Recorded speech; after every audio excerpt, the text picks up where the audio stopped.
तिम्रन्दस्य ज्ञानञ्जनशलाकया चक्षुरुन्मीलितं येन तस्मै श्रीगुरुवे नमः।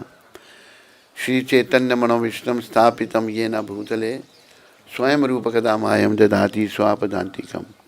वन्देऽहं श्रीगुरु श्रीयुतपदकमलं श्रीगुरुं वैष्णवां च श्रीरूपं साग्रजातं सागना रघुनाथं वितं तं सजीवं साद्वैतं सावधूतं परिजना साहितं कृष्ण चैतन्य देवम राधा कृष्ण पादान सागना ललिता श्री विशाखापितम। हे कृष्ण करुणा सिंधु दीनबंधु जगतपते गोपेश गोपिका कांत श्री राधा कांत नमस्तुते। तप्त कांचन गौरांगी श्री राधे वृंदावनेश्वरी वृषभानुसुते देवी प्रणमामि हरे प्रिय।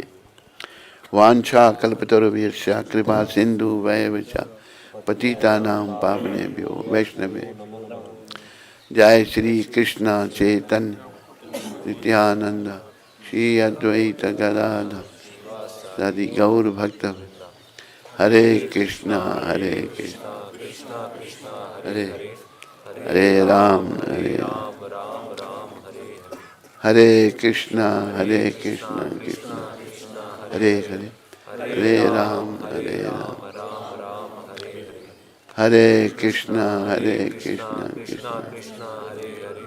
हरे राम बोलो पतित पावन श्रील प्रभुपाद की। तो प्रभुपाद कृपा से हम जो कुछ भी आपको कहेंगे आप ध्यान से सुनिए और जीवन में धारण कीजिए। पहली तो बात हम ये कहेंगे, ये जो मनुष्य शरीर है केवल एक काम के लिए मिला है। वो काम है, कौन बताएगा? एक काम के लिए मिला है, किसी को नहीं पता। अभी सुनो मेरे से, केवल भगवत प्राप्ति करने के लिए और कोई काम नहीं। बाकी जो कुछ भी हम करेंगे सब समय का नाश।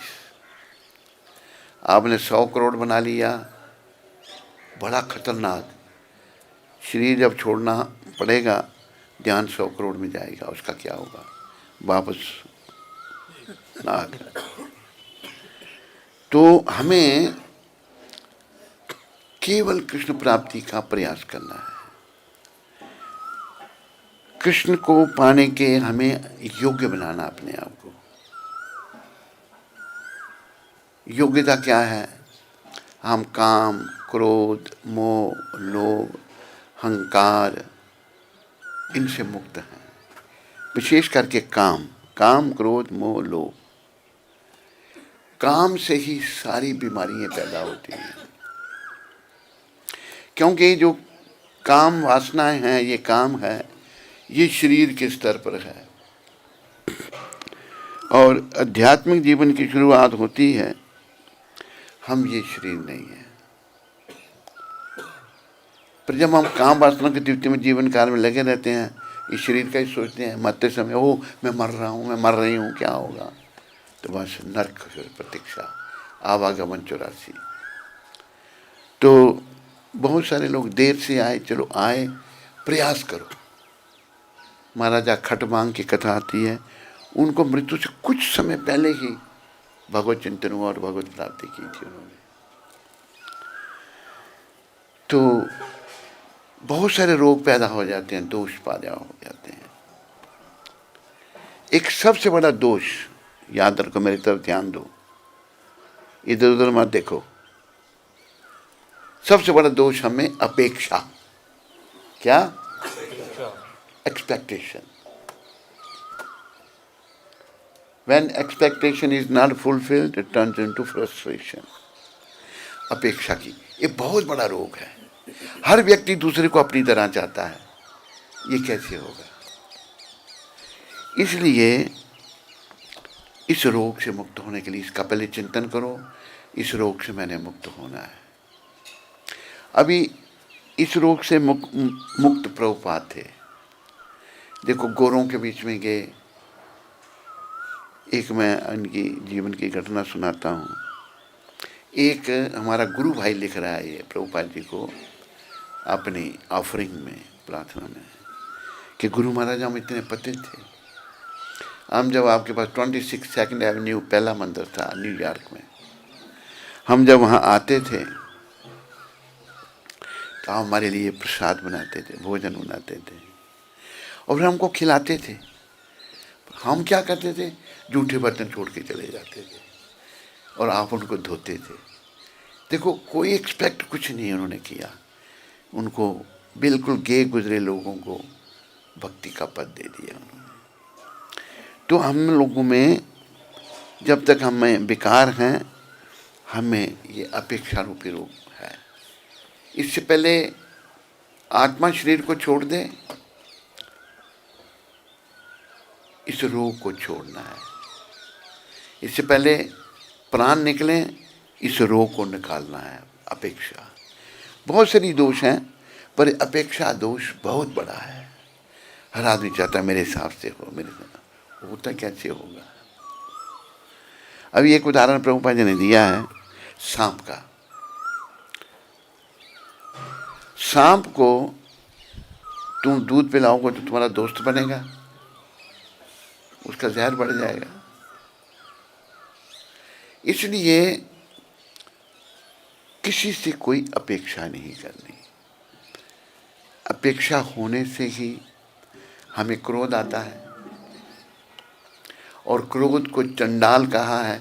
आदमी की स्मृति भूल जाती है और वो नहीं समझता क्या करना क्या नहीं करना। तो इसको आप याद रखो, हमने भगवान को पाना है, कृष्ण को पाना है। और ये जो स्थान है, इस स्थान का उपयोग केवल भगवत प्राप्ति के लिए किया जाएगा। जो आत्मा भगवत प्राप्ति करना चाहते हैं वो आके यहाँ रहें। गरीब है, अमीर है, जो करना चाहता है यहाँ रहें, उनकी सेवा करेंगे। उनकी सेवा करने से करने वाले का भी कल्याण है। तो ये स्थान जो है, आप सबका योगदान इसमें रहा। कुंती माता ने उन्हीं को बुलाया जिन्होंने योगदान दिया है ना। ये माता उधमपुर से आई है। बैठो बैठो बैठो। इनका क्या योगदान रहा? अच्छा, तो आपको कैसे पता लगा जगह का? हैं? अच्छा अच्छा अच्छा। तो और इस स्थान को लेने के लिए भाई कईयों का योगदान है, सहयोग किया। और ये स्थान एक अरब रुपये का स्थान है। इतना बड़ा मिल ही नहीं सकता, मिल नहीं सकता। अरब का स्थान है, लेकिन कुंती माता ने बड़ी मेहनत करके इसको जैसे तैसे भी ले लिया। तो इस स्थान को ले लिया। अभी आप सब ने इधर, आप सब ने इसमें ध्यान देना है, कंसंट्रेट करना है और इसका डेवलपमेंट करनी है। भक्ति, देखो भक्ति जो है लोग भूल गए थे। भगवान स्वयं आए थे श्री कृष्ण, कृष्ण चैतन्य महाप्रभु के रूप में। श्री कृष्ण चैतन्य महाप्रभु ने कहा, ना धनम ना जन्म ना सुंदरेम। अगर कोई साधु है उसके लिए भी कहा, आम लोगों के लिए भी कहा, सभी के लिए। धन नहीं चाहिए, साधु है तो जन्म, अनुयायी नहीं चाहिए। साधु चेले मुंड रहे हैं। अजी एक कहता है मैंने 50,000 चेला बनाना है, एक 4 करोड़ वाला जेल में पड़ा है और एक 3 करोड़ वाला, 3-3, 4-4 करोड़ उनके चेले हैं, अभी जेल में चक्की चला रहे हैं बेचारे। तो भगवान कहते हैं धन नहीं चाहिए, अनुयायी नहीं चाहिए कि तुम साधु हो तो अनुयायियों के पीछे मत पड़ो। सुंदर स्त्री के पीछे सब रहते हैं, सब स्त्री का चिंतन कर रहे हैं। स्त्री को अपनी मां की दृष्टि से देखना है। स्त्री हमारी माता है। इसका शरीर का जन्म मां से ही तो हुआ।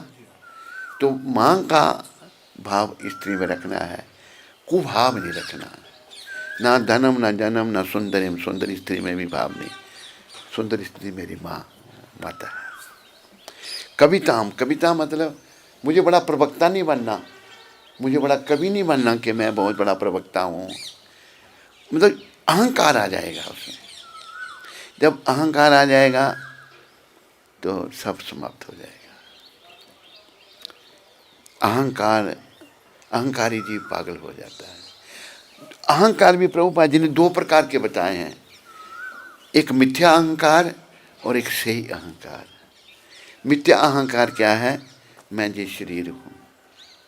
और सही अहंकार क्या है? मैं जीवात्मा हूँ। ये कहना मैं जीवात्मा हूँ कोई हर्जा नहीं, पर मैं शरीर हूँ, शरीर तो हूँ नहीं मैं। ये मिथ्या अहंकार से हमने बचना है। तो महाप्रभु ने भी स्वयं यही शिक्षा दी, ना धन चाहिए। और महाप्रभु देखो भगवान है वो बेचारे हम सबको शिक्षा देने के लिए, महाप्रभु ने 2 विवाह किए थे। पहला विवाह उनका लक्ष्मी प्रिया से हुआ था और महाप्रभु ने सारे मनुष्यों को शिक्षा दी प्रलोक सुधारने के लिए। भगवान गया में पिंड देने के लिए गए, पीछे से लक्ष्मी प्रिया माता को बिरहा रूपी सर्प ने काटा, मां ने शरीर छोड़ दिया। वापस आए फिर भगवान, तो छोटी अवस्था थी। तो सच्ची माता ने कहा बेटा मैंने तेरे लिए एक लड़की देखी है, लंबी कथा है। दूसरा विवाह भगवान ने विष्णु प्रिया से किया और 24 साल की अवस्था जब भगवान की हुई, 24 साल की अवस्था में संन्यास ले लिया। ये सिखाने के लिए संसार से मत चिपके रहो, आवागमन में जाना पड़ेगा। 24 साल अवस्था होती है कुछ, 24 साल की अवस्था में भगवान ने संन्यास ले लिया। अभी हम चाहे 80-85 साल के हुए हैं फिर भी घर से चिपके वहाँ घर नहीं छोड़ सकते। एक को मैंने कहा भाई छोड़ो मोह माया, कहते ये नहीं छोड़ सकते। फिर यमदूत यमदंड छुड़ाएंगे डंडा लेकर। जब यमदंड चलेगा तो फिर तो छोड़ना ही पड़ेगा। छोड़ना पड़ेगा नहीं, खुद छोड़ना वो बड़ी बात है। भागते हो दिल्ली लॉस एंजलिस जाना, जी लॉस एंजलिस कब लॉस एंजलिस जाने का बंद होगा? ये रखा क्या है? क्या जल्दी? कब जल्दी? क्या? तो हमें भगवान ने शिक्षा दी विराग की, त्याग की, और भगवान खुद प्रचार कर रहे हैं। भगवान जब जगन्नाथपुरी में आए तो वहाँ पर जगन्नाथ जी को देखकर मूर्छित हो गए। देखो साथ साथ जगन्नाथ बैठे हुए हैं उनके सामने, मूर्ति नहीं, उन्होंने कोई लकड़ी नहीं देखी, भगवान बैठे हैं, मूर्ति भगवान का स्वरूप है। मूर्छित हो गए तो चौकीदार आ, भगवान गौर हरि जगन्नाथ जी को स्पर्श करना चाहते थे। ये देखो भगवान को स्पर्श कर मारने के लिए आया। उस समय सार्वभौम भट्टाचार्य जो थे वो राजा के गुरु थे, महाराजा प्रताप रुद्र के। तो आए हैं, देखते नहीं महापुरुष हैं, उनको मूर्छावस्था में ले गए। देखा भाई कितनी छोटी अवस्था में संन्यास ले लिया इन्होंने। मैं इनको और अच्छी संप्रदाय नहीं, भारतीय से लिया था संन्यास। 10 नाम हैं सन्यासियों में, ज्ञान मार्गियों में। तो भारतीय संप्रदाय से उनके गुरु थे केशव भारती। तो इनको मैं वेदांत पढ़ा करके अच्छी संप्रदाय में इनका संन्यास करवाऊंगा। 7 दिन तक वेदांत पढ़ाते रहे और गौर भगवान चुप करके सुनते रहे। तो भट्टाचार्य कहते हैं आपको कुछ समझ भी आ रहा है या खाली आप ऐसे ही बैठे हैं, आप कुछ बोलते नहीं? कहते मैं बोलूं तब आपत्ति, नहीं बोलूं तब आपत्ति। नहीं बोलना तब भी आप कह रहे हैं नहीं बोल रहे, बोलूंगा तो आपको ठीक नहीं। बोलिए बोलिए, आपको अहंकार भी है। कहते ये जो आप वेदांत का भाष्य दे रहे हैं, शंकर भाष्य, शंकराचार्य ने वेदांत का जो असली भाष्य है उसको गौण रख के अपना भाष्य दिया है। भगवान वेद व्यास ने जो वेदांत का भाष्य दिया है वो ठीक है। तो ये बात हुई तो फिर भट्टाचार्य पर भी कृपा हो गई उन पर। भट्टाचार्य उनको भी बड़ी सरस्वती की कृपा थी, दुखी हो गए जब हार गए। तो सरस्वती माता ने दर्शन दिए। सर्वम क्या, क्यों नहीं आए वो? तो उन्होंने उनको सिखाया, शिक्षा दी। तो कहते थे अरे बोल, तो कहते मैं टीन लगाऊंगी। टीन नहीं लगाना, बंदा नाच नाच कर तोड़ देंगे उसको। वो बंदर तोड़ते रहेंगे, नाचते हैं ऊपर पहुंच के। तो भट्टाचार्य जो हैं पढ़ाने लगे वेदांत, भगवान को पढ़ ली भक्ति और बड़े अनन्य भक्त बन गए। और उन्होंने फिर भगवान की स्तुति की, गौर भगवान की स्तुति की। क्या कहा उस श्लोक में सुनाऊंगा आपको। वैराग्य विद्या निज भक्ति योगा, शिक्षार्थ के का पुरुष पुराण, श्री कृष्ण चैतन्य शरीर धारी, कृपाम्बुदर्यस तम हम प्रपद्ये। जब उन्होंने पहचान लिया कौन है, तो कहते हैं आप त्याग की विद्या सिखा रहे हैं प्रभु, वैराग्य विद्या, निज भक्ति, अपनी भक्ति सिखा रहे हैं, निज भक्ति योगा। शिक्षार्थ एक पुरुष, सबसे पुराने पुरुष हैं कौन? कृष्ण भगवान। शिक्षार्थ एका पुरुष पुराना, श्री कृष्ण चैतन्य, श्री कृष्ण भगवान ने चैतन्य महाप्रभु का रूप धारण किया है। कृपाम बदर यस्तम हम प्रपद्ये, मैं आपकी कृपा की याचना करता हूँ, आपके चरणों में समर्पित करता हूँ। तो भगवान ने वैराग की विद्या सिखाई।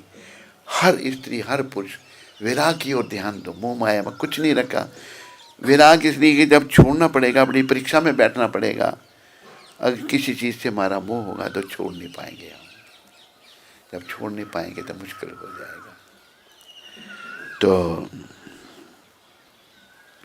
बस याद रखना, आपने भगवत प्राप्ति करनी है और भगवत प्राप्ति निष्काम भक्ति से होगी, कोई कामना नहीं। एक हम आपको ब्रिज में अद्भुत दर्शन कराएंगे। अद्भुत दर्शन कैसे? हुक्का पीने वाले भगवान, पता सुना किसी ने? किसी ने सुना नहीं होगा। सुना आपने? नहीं। एक यहाँ की ब्रिजवासन है, बैठी हुई है वहाँ पर, कहीं का पूछो सब पता उसको। वहाँ ऐसा, मैं ये पता कभी इसको भी नहीं पता। जल्दी में रास्ते में ही है, कल मैं वही दर्शन करने गया था। भगवान हुक्का पीते हैं, कृष्ण भगवान। तो कथा आज सुनी, हमने पुजारी को कहा भाई सुनाओ, तो किसी ने मेरे साथ जो था कहा सुनाओ कथा। पुजारी अपना पाठ कर रहा, तो वो बोला कुछ नहीं। हो सकता आज सुना दे, दर्शन कराने आपको। भगवान हुक्का पीते हैं। भगवान की लीला है, और लीला पुरुषोत्तम है, अनेकों लीलाएं करते हैं। और समय ज़्यादा नहीं लेना मैंने आपका। कोई प्रश्न किसी को? Anybody has any question? Madhupriya हैं? कौन सा भजन? अच्छा, लास्ट एंजल छोड़नी नहीं तो फिर इतना कैसे होगा? स्वामी सब करेंगे जब यहाँ आओगे।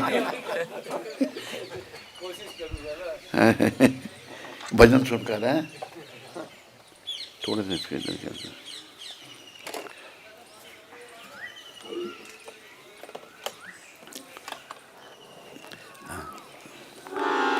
ठहरो ठहरो ठहरो, जब चालू करें तब चलाना, तो पहले चल। ये तो बेचारा बड़ा धीरे धीरे कर रहा है। कोई और जोर वाला कल कौन सा था? ओ किधर गया? जोर से कर, तू कर।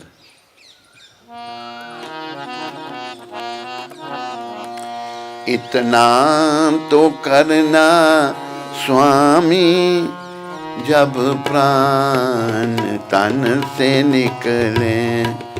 इतना तो करना स्वामी,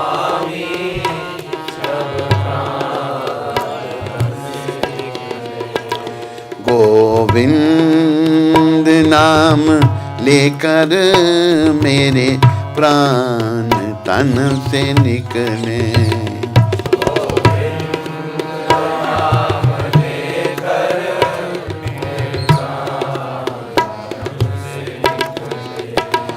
श्री वृंदावन का स्थल हो, मेरे मुख में तुलसी दल हो।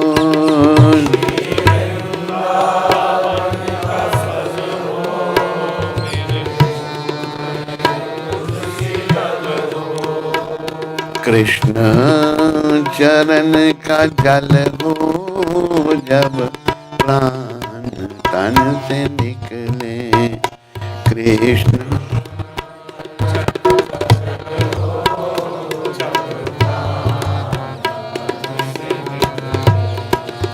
श्री गंगा जी का तट हो, श्री यमुना जी का बट हो।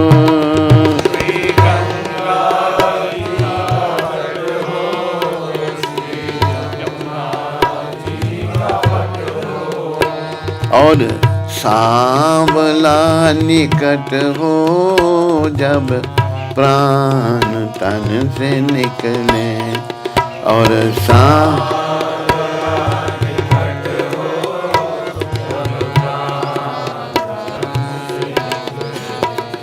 इतना तो करना स्वामी, जब प्राण तन से निकले।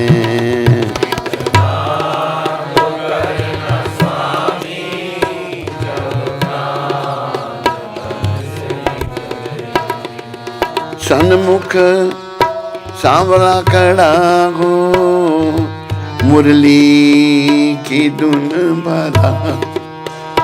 सन्मुख सांवला हो, मुरली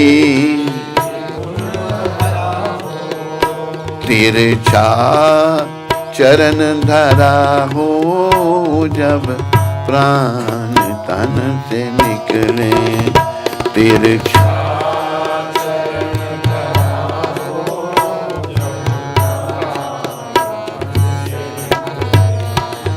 सिर पर सोना मुकुट हो, माथे पे काली लट हो। सिर पर सोना मुकुट हो, माथे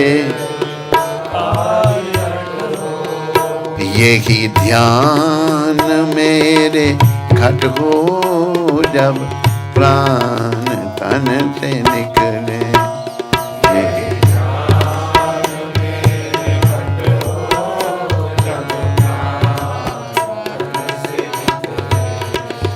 जब कंठ प्राण आए, कोई रोग ना सताए।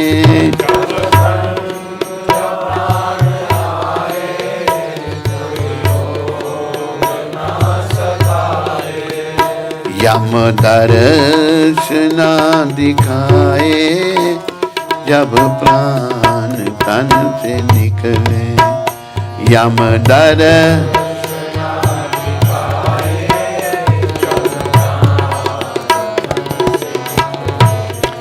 गोविंद नाम लेकर मेरे प्राण तन से निकले।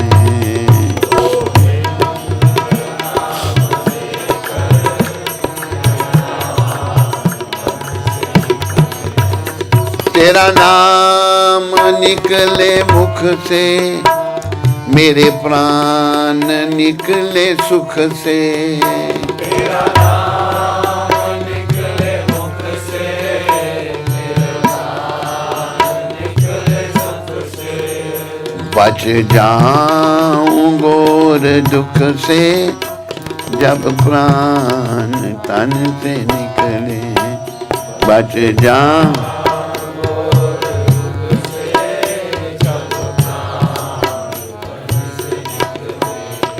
गोविंद नाम लेकर मेरे प्राण तन से निकले। गोविंद नाम लेकर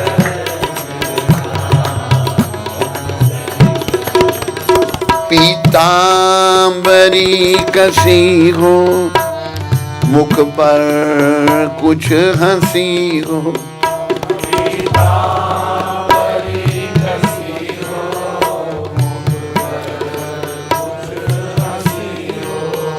यह छवि मेरे मन बसी हो, जब प्राण तन से निकले। यह छवि मेरे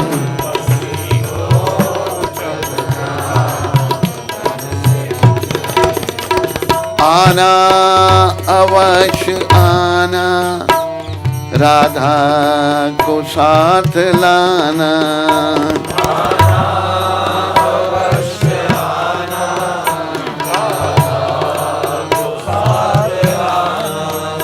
आकर दर्श दिखाना, जब प्राण तन से निकले। आकर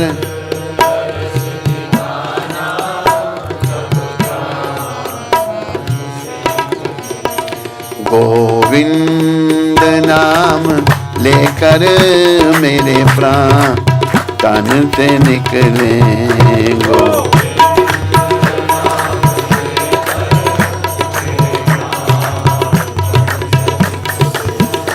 नापाक मेरे तन को हरि हाथ ना लगाना।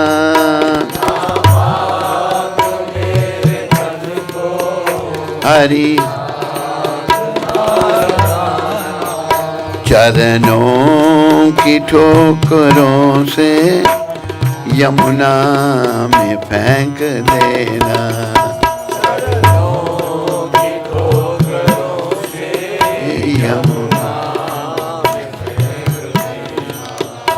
यही दास की अरज है, मानो तो क्या हरज है। यही दास की अरज है, मानो तो क्या हरज है। कुछ आपका फर्ज है, जब प्राण तन से निकले। कुछ आपका फर्ज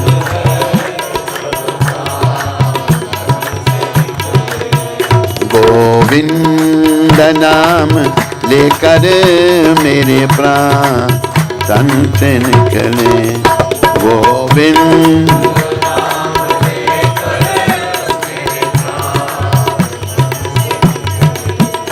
इतना तो करना स्वामी, मेरे प्राण तन से निकले। इतना तो कर स्वामी, जब प्राण तन। गोविंद जय जय, गोविंद जय जय, राधा रमन हरि, राधा रमन हरि, राधा रमन हरि। गोविंद जय जय,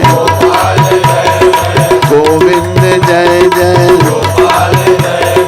गोविंद जय जय, गोविंद जय जय, गोविंद जय जय। बोलो राधा गोविंद भगवान की। एक मैं आपको एक घटना बताना चाहता हूँ। ये क्या सबके लिए एक है? नहीं, ये क्यों रख रहा है तू मेरे पास? हैं? अच्छा अच्छा, हैं? ठीक है, सुनो, यहाँ भगवान की आंखों में थोड़ा सफ़ेद भी डाल दिया, पहले सफ़ेद नहीं था। तो ये मेरे लिए हैं सारे, हैं? बैग भी मिला है, ठीक है।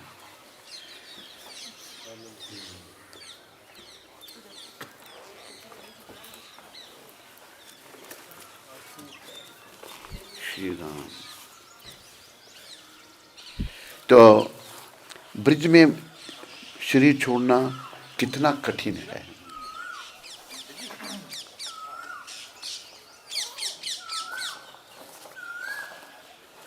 मैं आपको एक घटना बताता हूँ।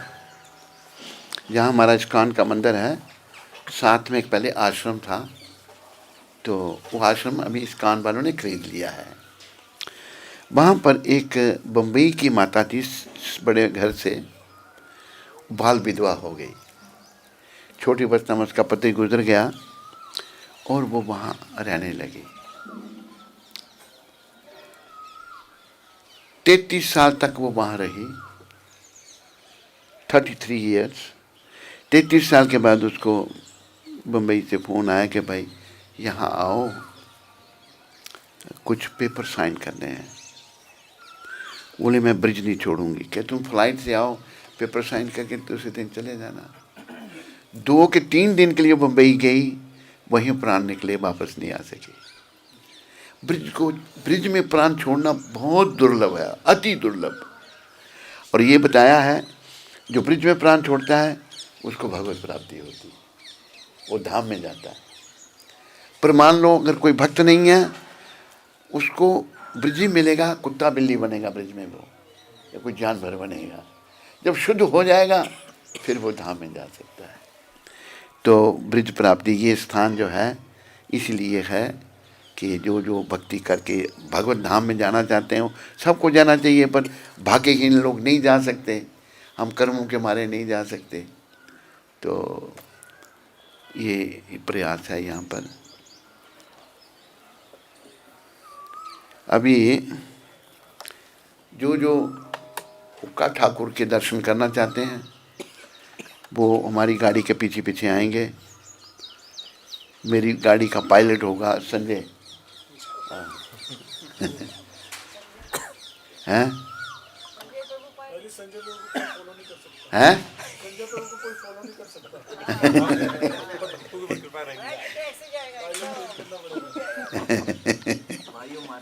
अभी संजय फॉलो क्या करे, इसका बाप भी करेगा हमको फॉलो। संजय फॉलो नहीं करेगा, देखो करता नहीं करता है, मैं बैठा हूँ ना इसके साथ। हरि बोल। ये संभाल के रख, मेरे बैग में डाल दें।